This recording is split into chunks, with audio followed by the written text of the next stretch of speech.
Hello students, I hope you all are fine. So today we are going to start with a new chapter, that is power sharing. Now power sharing is the sharing of power between two communities, two countries, two states, etc.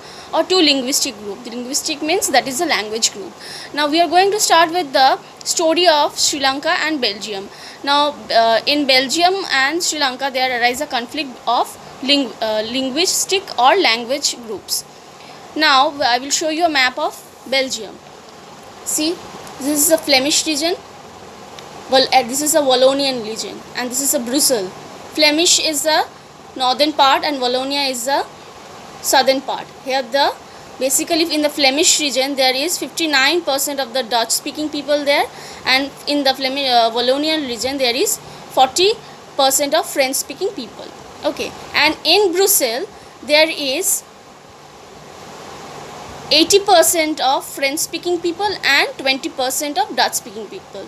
So in this area the speaking people of Dutch decreases and French speaking people increases. But in this area there is 59% of people speaking Dutch and 40% of people speaking French. So in the capital there lies a deflect or in proportion of peoples. So in this way, this is the main reason for the conflict. So let's go through the points. Now, the reasons for tension in Belgium. The French-speaking community was relatively rich and powerful than the Dutch. Okay. Now the French-speaking people were relatively rich than the Dutch. Dutch community was majority in the whole country but minority in capital. We saw in the map. The Dutch speaking was 59% and French was 40%. In the whole world it was the majority, but in the capital it was minority. Now, steps taken. Constitution prescribed that the number of French and the Dutch speaking shall be equal in number in central government. So in the central government or in the Brussels, the French and the Dutch speaking people should be equal in number, that is 50-50. Special laws require support for both the groups. One groups cannot take decision. In the special laws, both the groups should take the decision, that is the French and the Dutch should take the decision. No one person, no one community can take the decision. Then comes the state government. Now the central cannot impose power on the state government. Okay. Then comes Brussels had equal representation of both the groups. Brussels should have equal representation of both the groups, and a new community government take place. Now Belgium had three government. First was the central government, then is a state government, and then comes the community government. You are thinking that Belgium is a mad country, that it is having three government, but actually community government is basically there to look into the matters of culture, language and education. So to remove the conflict, the community government is there. So the Belgium wanted peace. So to attain this peace, they wanted a different type of government, that is a community government. So the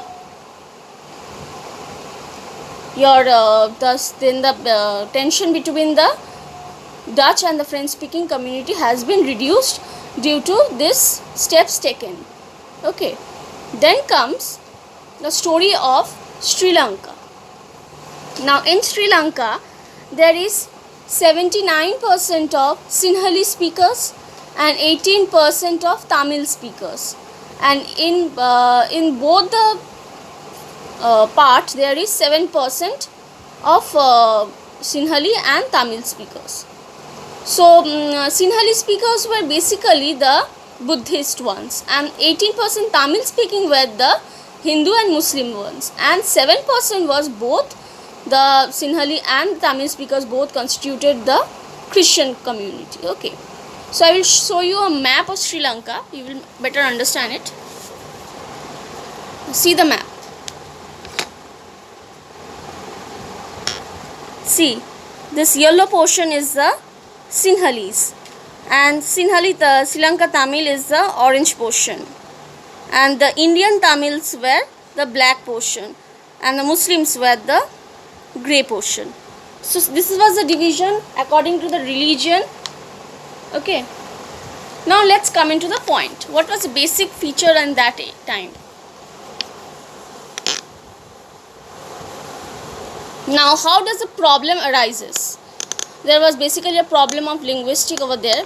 Now, in 1956, Act was passed by government which made the Sinhali the official language of Sri Lanka. So, Sinhali were the majority, and the government proposed the majority, and it made the official language Sinhali as the official language.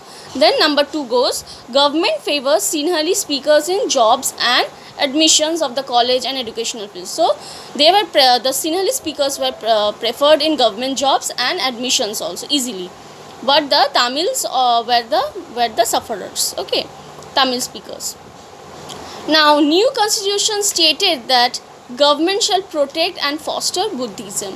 So they stated that the Sinhalis were being protected as a because they had been fostering Buddhism, so this religion was to be protected.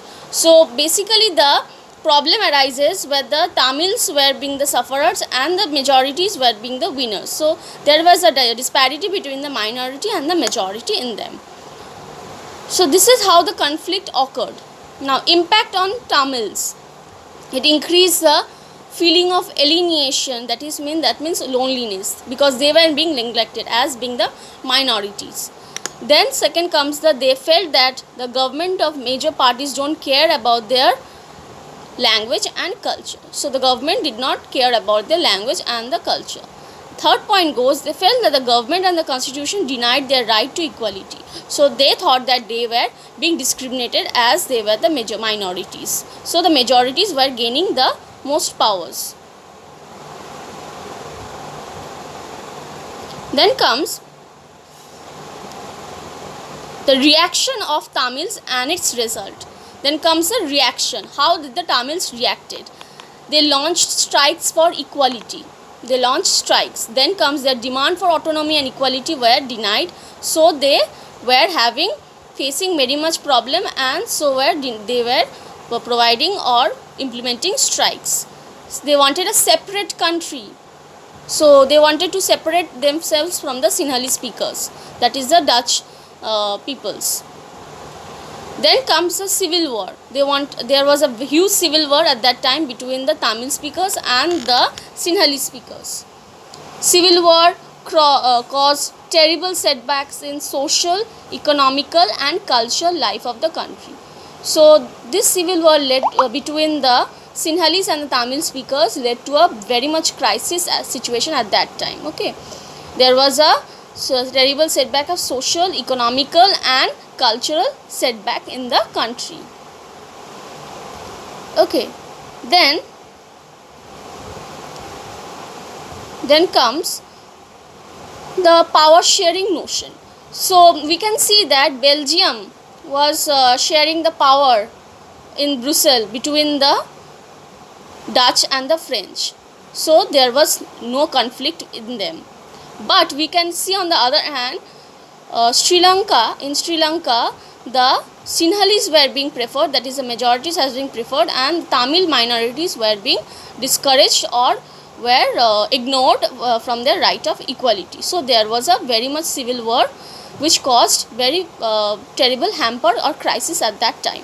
So you can see the 2 points where it too shows difference in their power sharing. Now this power sharing is very much important in our country, so that it is prudential because it reduces and the fight and the conflict between the social groups and ensures stability and peace. So if we share the powers, it ensures stability, peace, and it promotes the development of the country. And the moral is of these two stories is that it is the spirit of democracy. If we share our power, it is the spirit of democracy. If we don't share our power, there is a situation of crisis and very much tension and conflict in that we saw in the story of Sri Lanka. So this was both story of Belgium and Sri Lanka, they are power sharing. So I hope you have understood the content from this video. So thank you students.